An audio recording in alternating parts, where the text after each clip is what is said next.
एक गांव में रामू नाम का निडर लड़का रहता था। पंडित हरिनाथ जी इसी गांव के मंदिर का रहस्यमयी पुजारी है। इस गांव में एक चुड़ैल दुलारी रहा करती थी, जो हर पूर्णिमा को इस गांव से एक आदमी गायब कर देती है। इस बात को श्यामा काकी बहुत पहले से जानती थी, मगर वो डरती है।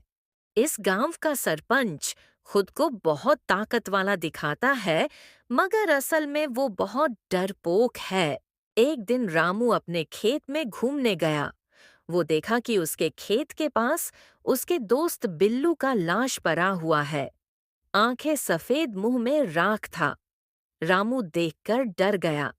फिर गांव में लोग चर्चे करने लगे कि ये काम वो चुड़ैल दुलारी का ही काम है। तब रामू कहता है, बस अब बहुत हुआ, अब पता लगाना पड़ेगा। फिर एक दिन रामू खुद जाता है।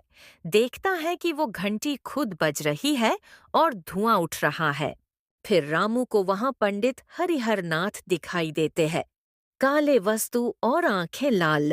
रामू छुप कर देखता है, पंडित जी तांत्रिक विधि कर रहे हैं। सामने ताबीज और इंसानी हार्डियां रखी है।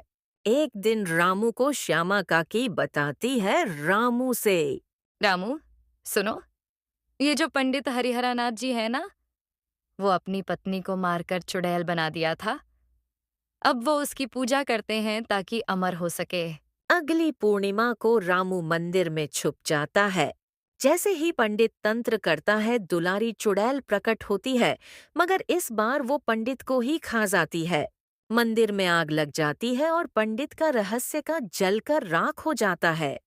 फिर गांव में कभी कोई घटना नहीं हुई, कोई नहीं मरा,